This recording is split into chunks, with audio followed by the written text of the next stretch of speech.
ஒரு காமன் மேனுக்கு புரிகிற மாதிரி இந்திய பொருளாதாரத்தோட நிலைமையை பற்றி நீங்கள் சொல்லணும்னா என்ன சொல்லுவீங்க? மன்மோகன் சிங்னா $148 கச்சா எண்ணெய் விலை, $5 பெட்ரோலுக்கு டேக்ஸ் போட்டார். இன்றைக்கி $102, $55 டேக்ஸ். ஸோ எல்லா சுமையும் நான் என்ன பண்ணுறேன், என்னோடய பணக்கார ஃப்ரெண்ட்ஸ்டேருந்து எடுத்து உங்கள் தலையில் வச்சிட்டேன்.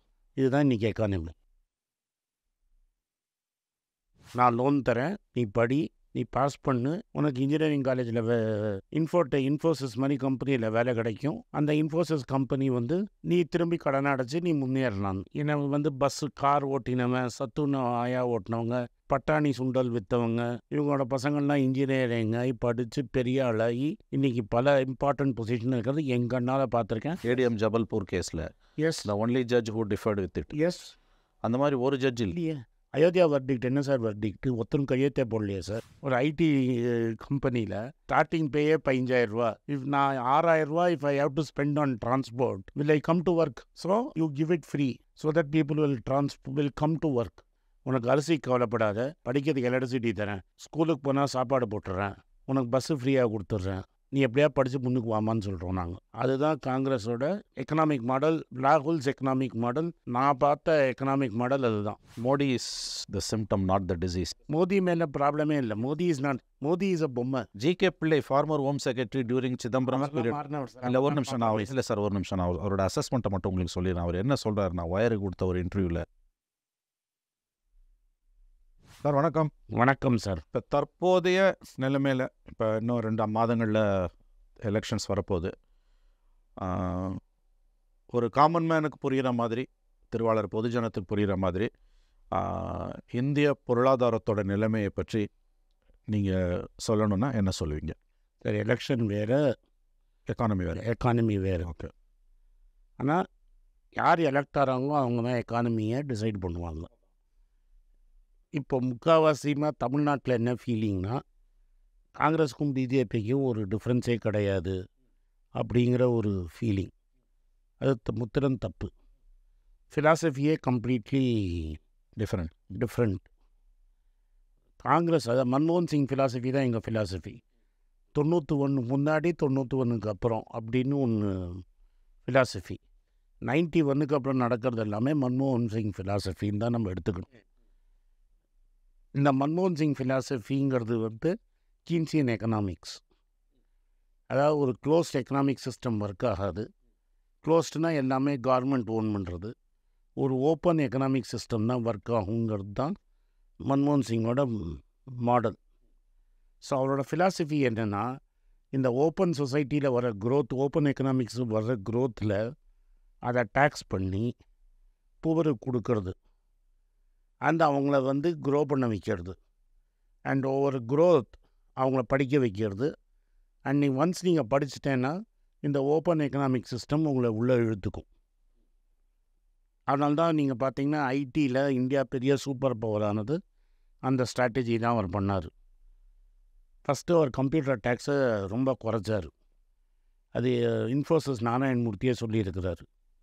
ஸோ அதுக்கு முன்னாடி 91க்கு முன்னாடி நீங்கள் போய் டெல்லியில் உட்காரணும் பர்மிஷன் வாங்கிறதுக்கு, அதெல்லாம் ஒழிச்சிட்டாரு. ஸோ படித்து ரெடியாக திறமை இருக்கிறவனுக்கு கம்ப்யூட்டரை இம்போர்ட் பண்ண கொடுத்தாரு. ஸோ நீங்கள் பயங்கரமாக இம்போர்ட் பண்ண ஆரம்பித்து 93 இன்ஃபோசிஸ் பப்ளிக் இஷ்யூ போடுறாங்க. திரும்பி இவர் பிரைம் மினிஸ்டராக வரத்துக்குள்ளே அது ஒரு பெரிய கம்பெனி ஆகிடுது. அப்போ அதுக்கு ஆள் தீர்ந்தி போடுறதுக்கு ஆள் தேவை. ஆள் வேணும் இல்லையா? We are growing very big, ஆட்கள் வேணும். ஸோ அப்போ என்ன பண்ணுறாரு, எஜுகேஷன் லோனுன்னு ஒரு ஸ்கீம் கொண்டு வர்றாரு. என்ன சொல்கிறாரு, அப்பா கை நாற்று வச்சார்னா $4,00,000 வரைக்கும் அவனுக்கு கண்ணு கேட்காம கடன் கொடுங்கன்னு. 2004-05 $4,00,000ங்கிறது ஒரு பெரிய அமௌண்ட்டு. யாருக்கு வேணால் இன்ஜினியரிங் காலேஜ் லைசன்ஸ் கொடுங்கன்னுறாரு. ஸோ என்ன ஆகும்னா, நீங்கள் $5,00,000 கடன் வாங்கி இன்ஜினியரிங் காலேஜ் போகலாம், அந்த இன்ட்ரெஸ்ட்டையும் நான் கட்டுறேன்ட்டார். அதுக்கப்புறம் என்ன சொல்கிறார், நீங்கள் வேலைக்கு வந்த அப்புறம் 1 வருஷம் மொரட்டோரியம் எடுத்துக்கிட்டு நீங்கள் அதுக்கப்புறமா பணத்தை கட்ட ஆரம்பிங்கிறாரு. ஸோ அந்த காலத்தில் உங்களுக்கு ஞாபகம் இருந்ததுன்னா, எவனா இன்ஜினியரிங் படித்தானா ஐடி கம்பெனிக்கு வேலைக்கு போயிடுவான். அப்படியே ஆள் பிடிக்கிற மாதிரி பஸ்ஸில் பிடிச்சின்னு போயிடுவாங்க. ஸோ இந்த ஒரு இண்டஸ்ட்ரியை மட்டும்தான் எக்ஸாம்பிள் சொல்கிறேன். ஒரு வர்ச்சுவஸ் சைக்கிள். நான் லோன் தரேன், நீ படி, நீ பாஸ் பண்ணு, உனக்கு இன்ஜினியரிங் காலேஜில் இன்ஃபோசிஸ் மாதிரி கம்பெனியில் வேலை கிடைக்கும். அந்த இன்ஃபோசிஸ் கம்பெனி வந்து நீ திரும்பி கடனை அடைச்சி நீ முன்னேறலாம். ஏன்னா வந்து பஸ்ஸு கார் ஓட்டினவன், சத்துண ஆயா ஓட்டினவங்க, பட்டாணி சுண்டல் விற்றவங்க, இவங்களோட பசங்கள்லாம் இன்ஜினியரிங் ஆகி படித்து பெரிய ஆளாகி இன்றைக்கி பல இம்பார்ட்டண்ட் பொசிஷன் இருக்கிறது என் கண்ணால் பார்த்துருக்கேன். உங்களுக்கே ஒரு ஆள் இன்ட்ரடியூஸ் பண்ணியிருக்கிறேன். ஸோ நான் சொல்கிறது பொய் இல்லைங்கிறதுக்காக தான் அந்த பையனை உங்களுக்கு இன்ட்ரடியூஸ் பண்ணேன். இன்றைக்கி இன்டெல்லில் வைஸ் பிரசிடெண்ட்டாக இருக்கான். இதுதான் இந்த மாடல். இந்த மாடல் என்னென்னா fully subsidy driven model. That is அவனுக்கு இன்ட்ரெஸ்ட்டை நான் சப்சிடியாக கொடுக்கறது. பேங்க்கில் லாஸ் ஆகிடுச்சுன்னா அந்த லாஸை நான் கொடுக்கறது. பட் இந்த ஹோல் ஐடியா என்னென்னா அவனை எப்படியாவது படித்து எக்விப் ஆக்கி சொசைட்டிக்கு யூஸ்ஃபுல் ஆகிறது, நாட்டுக்கு யூஸ்ஃபுல் ஆகிறது, உலகத்துக்கே யூஸ்ஃபுல் ஆகிறது. ஸோ மார்க்கெட்லே இல்லாதவனை நான் மார்க்கெட்டுக்குள்ளே எப்படி கொண்டு வருவேன்? ஸோ அப்போ என்ன ஆகும்? கண்ட்ரி க்ரோ ஆகும். கண்ட்ரி க்ரோ ஆச்சுன்னா டேர்ன் ஓவர் க்ரோ ஆகும், டாக்ஸஸ் க்ரோ ஆகும். I have more money to do more things. எனக்கு பணம் நிறைய வரும். அந்த பணத்தை வச்சு நான் இன்னும் நிறைய பண்ணலாம். இதுதான் அவரோட ஐடியா. ஸோ அவர் கான்ஸ்டன்ட் ஒர்க்கிங் என்னென்னா எப்படி ஆட்களை நான் வந்து சிஸ்டம்குள்ளே கொண்டு வருதுன்னு. மோர் அண்ட் மோர் ஆட்கள் வந்தாங்கன்னா மோர் அண்ட் மோர் பீப்புள். இப்போ டிசிஎஸ் தான் இந்தியாஸ் லார்ஜஸ்ட் கம்பெனி. 6.5 லட்சம் பேர் வேலை செய்கிறாங்க டிசிஎஸில் டைரெக்டாக. 1:10 இன்டைரக்டாக வேலை செய்வாங்க. அப்போ அந்த ஒரு கம்பெனினால் 50லேருந்து 60 லட்சம் பேருக்கு உலகம் ஃபுல்லாக வேலை இருக்குது. நான் இந்தியா மட்டும் சொல்லல, உலகம் ஃபுல்லாக வேலை இருக்குது. இந்த கம்பெனி 1960s ஆரம்பித்த கம்பெனி. அது இந்தியாஸ் ஃபர்ஸ்ட் கம்ப்யூட்டர் கம்பெனி. முன்னூறு விஷனரி ஜேஆர்டி டாட்டா ஆரம்பித்த கம்பெனி. அது பெருசானது 92க்கு அப்புறம். இந்த கம்பெனி ஆள் குறைச்சதா சரித்திரமே கிடையாது. ஆனால் போன 4 குவார்ட்டரில் ஒரு குவார்ட்டர்லேயும் 600-700 பேர், 6000 பேர், 7000 பேர் வேலை குறைச்சிக்கிட்டே வராங்க. ஏன்? டாட்டா கம்பெனிலே ஆள் எடுக்க மாட்டேன். அவன் என்ன சொல்கிறான்? வேலையை விட்டு போயிட்டேன்னா போய்க்கோ, நான் ஆளை திரும்பி எடுக்க மாட்டேன், ஏன்னா என்கிட்ட டிமாண்ட் இல்லைன்னு. சரித்திரத்திலேயே நடக்காத வேலையை நம்ம செஞ்சுருக்கோம். ஆனால் இன்றைக்கி மீடியா அதை பற்றி பேசாது. இன்ஃபோசிஸ்லேயும் நடக்குது, விப்ரோலையும் நடக்குது, எல்லா பெரிய ஐடி கம்பெனிலையும் நடக்குது. ஸோ அவர் மாடலை நீங்கள் உடச்சிட்டிங்க. அவர் மாடல் என்ன? நீ படி உனக்கு வேலை கிடைக்கும், நீ படி உனக்கு வேலை கிடைக்கும்.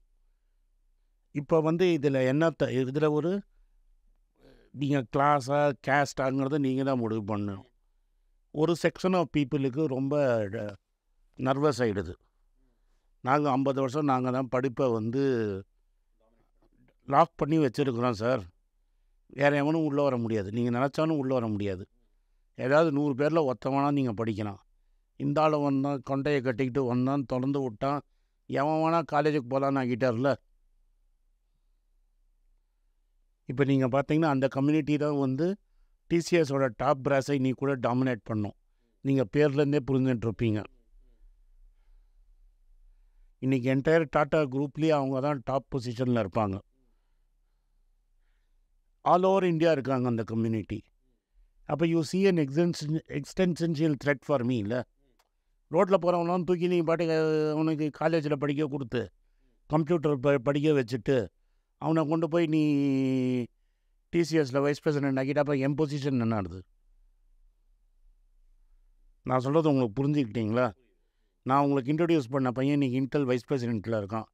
அவன் இன்டெல் வைஸ் பிரசிடென்ட்னா நீங்கள் நம்புவீங்களா? அவங்க அப்பா பட்டாணி வித்துட்டு இருந்தார்னா நீங்கள் நம்புவீங்களா? அப்போ அந்த பையன் வைஸ் பிரசிடென்ட் தான் என் பையன் என்ன ஆகும்?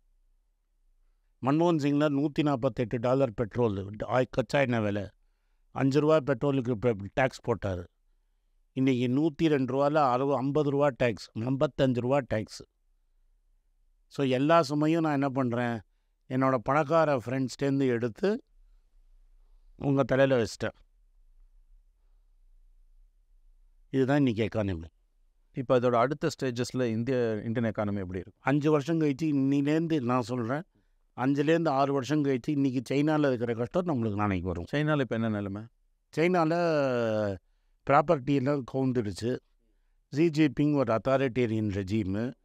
இருக்கிற ப்ரைவேட் செக்டரெல்லாம் ரைட் பண்ணான். ஏன்னா அந்த ஜாக்மா அவனோட மோர் பவர்ஃபுல் ஆகிடுவாங்கிற பயத்தில் 10 சென்ட்டை காலி பண்ணிட்டான். நாளைக்கு அம்பானி அவரோட பவர்ஃபுல் ஆகிட்டார்னு நினச்சாருன்னா அது அம்பானியை வந்து அங்கே கார்ப்பரேட்ஸ் நடந்தது இங்கே நடக்க வாய்ப்பு இருக்கு. அவரோட பவர் த்ரெட்டன் ஆயிடுச்சுன்னா பண்ணுவார். அப்போ கிட்டத்தட்ட வந்து இது reminiscent of Chinese situation. Similar to it, not exact same. Chinese democratics அங்கே டெமோக்ரஸி கிடையாது, க்ளோஸ்டு சொசைட்டி. இங்கே ஒரு டெமோக்ரஸி இருக்கு இல்லைங்க? எங்கே டெமோக்ரஸி இருக்குது சார்? சண்டிகரில் என்ன நடந்தது?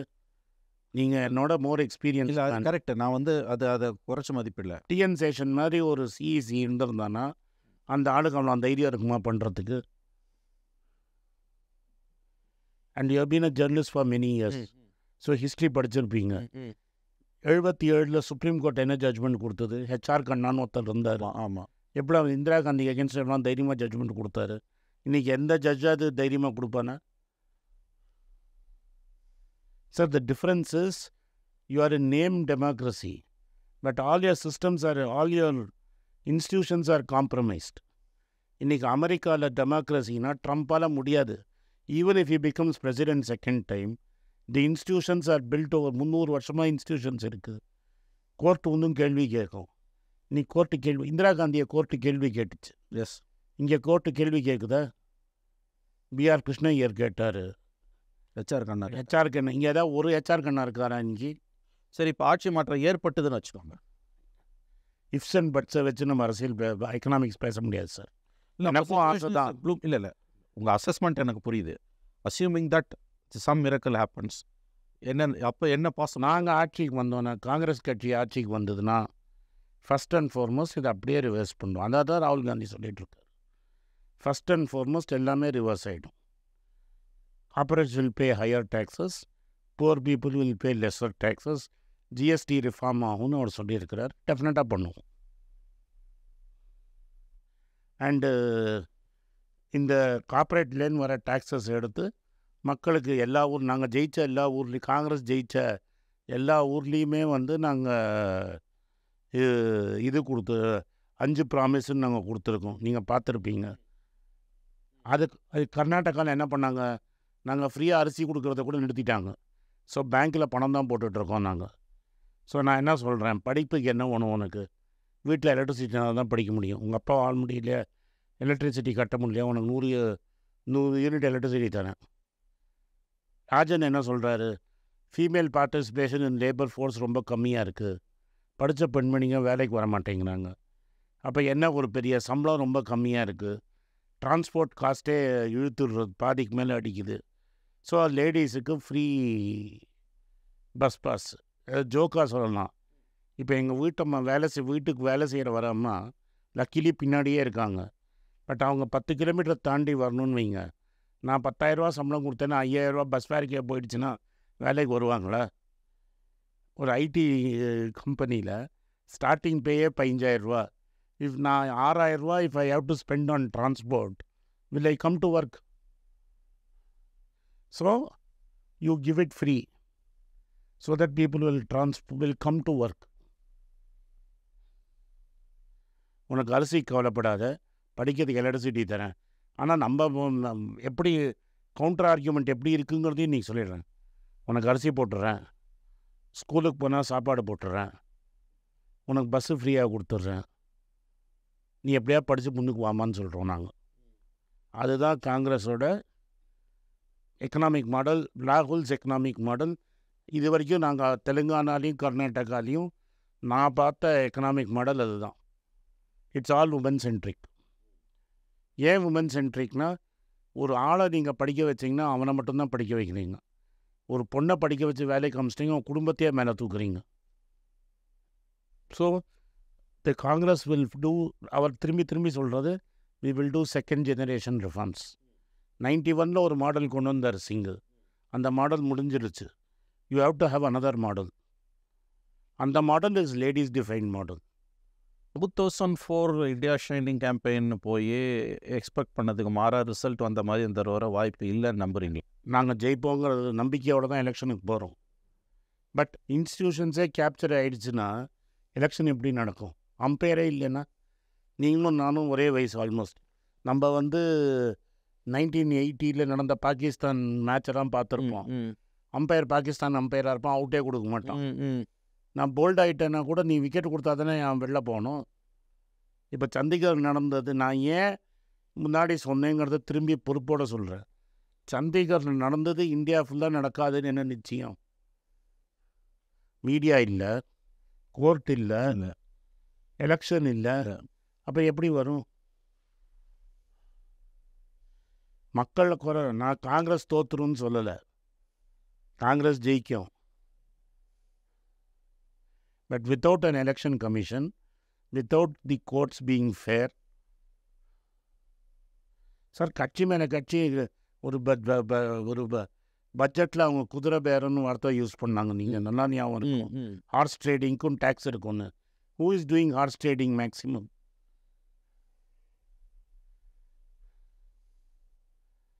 அந்த பிஎம்எல்ஏ ஆக்டை சிதம்பரமும் கபில் சிபலும் வயரில் ஒரு இன்டர்வியூ பேசியிருக்காங்க.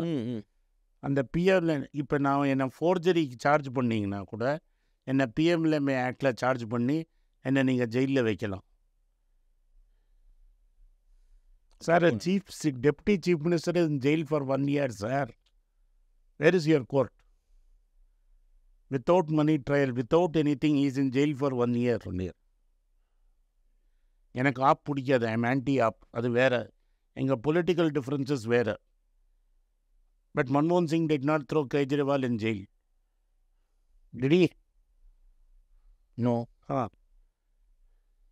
இது எப்படி நிதிஷ்குமார் பெல்ட்டி அடித்தார்? இதே தான். ஏன் ஹேமந்த் சோரன் ஜெயிலில் இருக்கார்? ஹேமந்த் சோரன் ஒத்துருந்தாருன்னா ஜெயிலுக்கு போயிருக்க மாட்டோம். ஸோ ப்ராசஸில் உங்களுக்கு இருக்க டவுட் வந்து? எனக்கு டவுட்டே கிடையாது சார்.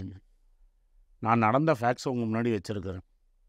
இது நீங்கள் இவிஎம் டேம்பரிங் சொல்கிறீங்களா, system compromise? System compromise. I don't know. இவிஎம்மை வந்து டேம்பர் பண்ண முடியாது. You can manipulate it, you cannot tamper it. System compromise ஆனதால் machine is being compromised. Institutions fallen. Institutions are failed. The bureaucrats and the IAS officers have failed India. ஜுடிஷரியில் வந்து HR கண்ணாக்கு செலவு வைக்கணும். New York times வந்து 1980 ஒரு editorial எழுதணும். ஆமாம். ஆனால் இந்தியாவில் வந்து டெமோக்ரஸி இருக்கணும். ஆமாம். ஏன்னா அந்த 5 judge பெஞ்சில் ஜபல்பூர் கேஸில் the only judge who differed with it. அந்த மாதிரி ஒரு ஜட்ஜ் இல்லையே. அயோத்தியா வர்டிக்ட் என்ன சார் வர்டிக்ட்? ஒருத்தரும் கையெழுத்தே போடலையே சார். கையெழுத்து போடாத ஒரு வெர்டிக்ட். எப்படி அதை சிஸ்டம் அலோவ் பண்ணுச்சு கையெழுத்து போடாமல்? அதனால தான் நான் தான் கேட்குறேன். காங்கிரஸ் தான் ப்ராப்ளம் நீங்களே எல்லாரும் சொல்கிறீங்களே.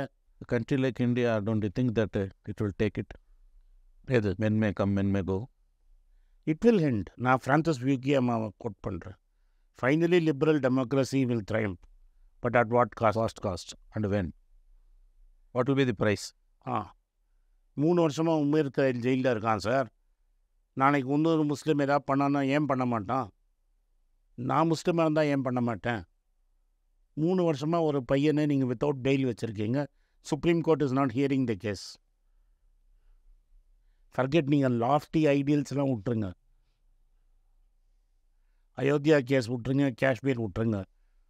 பெயில் இருக்குது இல்லைன்னு.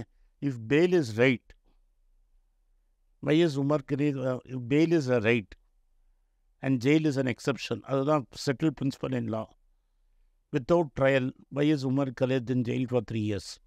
Some say Modi is the symptom, not the disease. Modi is not the disease. Modi is not the symptom. Modi மேல ப்ராப்ளமே இல்லை. Modi is a bomber. GK Pillai, former Home Secretary during Chidambaram period. இல்லை ஒரு நிமிஷம் நான் இல்லை sir, ஒரு நிமிஷம் நான் அவரோட அசஸ்மெண்ட்டை மட்டும் உங்களுக்கு சொல்லிடுறேன். அவர் என்ன சொல்கிறாருன்னா, வயருக்கு கொடுத்த ஒரு இன்டர்வியூவில் எமர்ஜென்சியில் 21 months ஆஃப் எமர்ஜென்சி முடிஞ்சு March 77 எலெக்ஷன்ஸ் வந்து ரெஜிம் சேஞ்ச் வந்தோன்னா 4 months everything become normal. அந்த மாதிரி இப்போ even if there is a change of government, things will not become normal. It will take 10 to 15 years to become normal. I don't believe if a government comes with Rahul Gandhi in control, things will change in 6 months. But liberal democracy will thrive என்றது உங்களோட definite. N point is, எனக்கு அசைக்க முடியாது. நான் இருப்பேனான்னு எனக்கு தெரியாது. But I may have to pay a price. But future ஜெனரேஷன்ஸில் liberal democracy will definitely thrive. நன்றி சார், பேசுவோம், தொடர்ந்து பேசுவோம். Thank you sir.